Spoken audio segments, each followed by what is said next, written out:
So I just finished this series called Baby Reindeer, and I don't watch a lot of TV, but this one really, I wanted to watch it because it had to do with a stalker, and it's kind of in my wheelhouse, obviously, self-defense and things like that.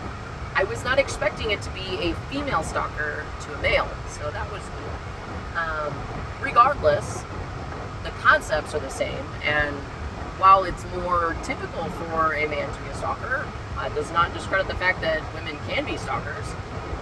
And maybe women can be stalkerish a little more often than we think, and we just don't get the same attention that men do with it. So anyway, I digress. So this man has this stalker woman. Spoiler alert, there's a couple spoilers in here. I don't really know what you deem as spoilers, but I'm going to give details. So this man works at a bar. He's also a struggling comedian. By struggling, I mean really struggling. His comedy was terrible.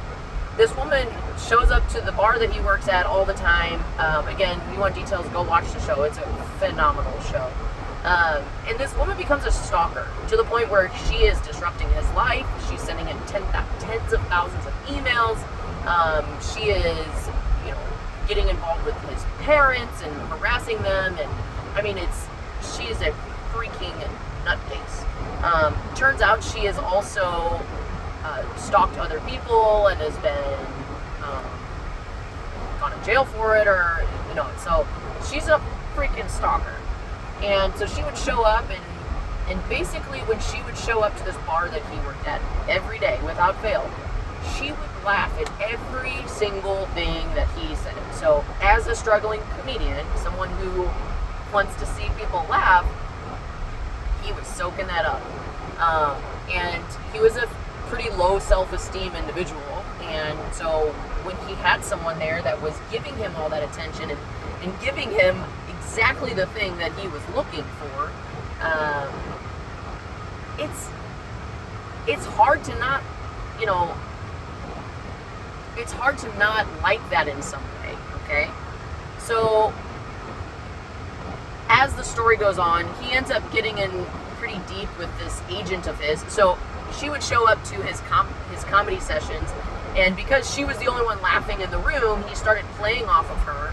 And so every time she would show up, he would get more and more attention because she was laughing, so other people would laugh, and they would have a little bit more dynamic jokes. And so he was starting to get the attention of this agent.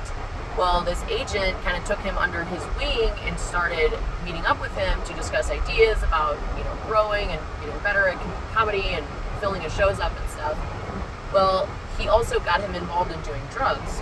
Some pretty heavy drugs at that, like every drug under the sun.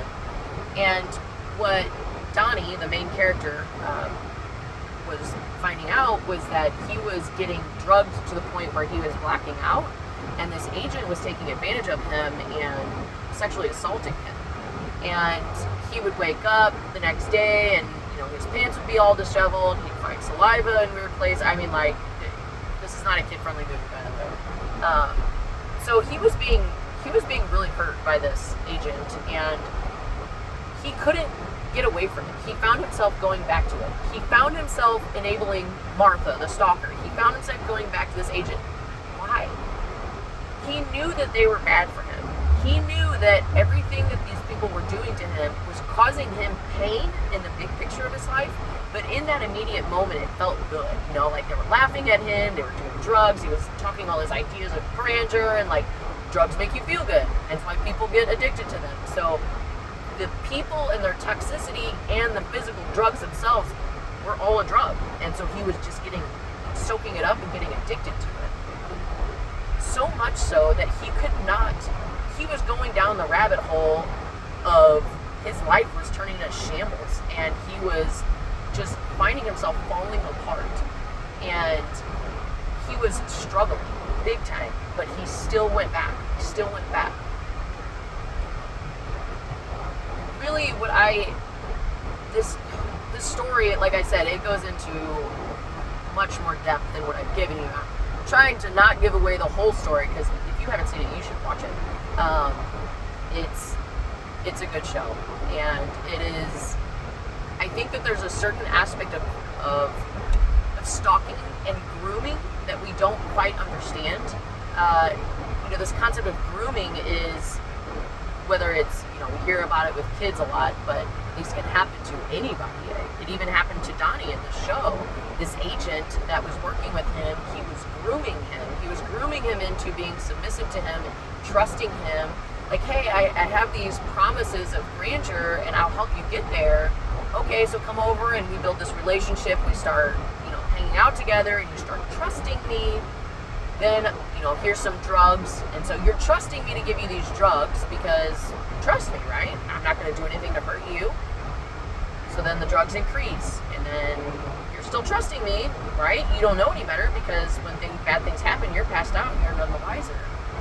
To the point where you're grooming someone, not you obviously, but you're getting groomed to the point where you're not even realizing what's happened because you built this level of trust, and your intuition might be telling you, like, something's not right, but you can't help but look at, like, well, I trust them. And then you get put in these bad situations. So what I came to find out, because you can watch the show and you're like, why would you fall for that? Why would you do that? It's a matter of having a sense of self-worth to where you don't let that toxicity in. People might try to treat you this way and promise you things or create this environment in your life that you think is normal or you think is okay because they built this level of trust in you and you didn't know any better, and then now you find yourself so deep in a hole that your whole life is falling apart and you don't know what to do about it anymore. I had a student that came to one of my women's awareness and safety classes, and we were talking about pre-incident indicators and what to watch out for if someone's manipulating you, and it was as if she had a response to everything that I called out. It's like, well, even if I foil that ruse, then they're just going to do this. Or if this happens, then they're just going to do this. And one of the other ladies in class, and she was a younger girl, and so we had a conversation with her. It's like, you're putting yourself in a bad environment, and the people that you're surrounding yourself with are grooming you into this world of it's okay to be taken advantage of, to be hurt, to be assaulted, be manipulated. That's grooming. You start with something nice and trustworthy, and then you bring that into danger to where they don't even realize it. And the same thing can happen with teenagers. Teenagers are really big in this because especially young girls or young boys, it doesn't matter. You're learning your sexuality, and so when someone starts to play around with that, what's that look like? It's easy for you to not know which way is up or which way is what's right and what's wrong. So, big picture here, know yourself and grow yourself to the point where you are invincible. You want to be so good at being you that someone can't tell you that this awful thing is right for you, because you know better.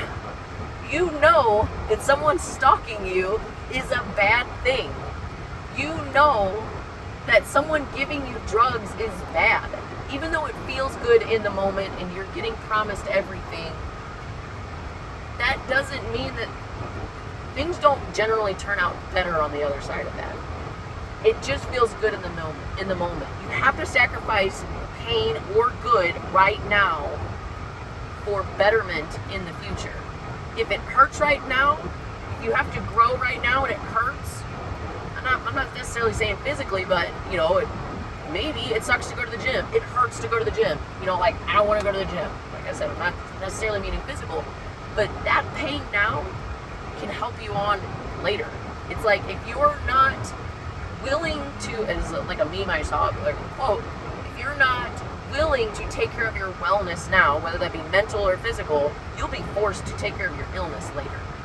And when you can get the confidence and the self-worth to the point where you are bulletproof, you're not going to be manipulated. You're not going to be groomed. You're not going to allow this stalker to change your life, to take over your life. And I think many things in our life come down to self-worth. You give a shit about yourself. So make yourself better, make yourself invincible, and keep on keeping on. It has nothing to do with guns or self-defense or whatever. I'm just saying in general, make yourself a better person. Make yourself a healthier person. Mentally, physically, emotionally, everything. You'll be bulletproof.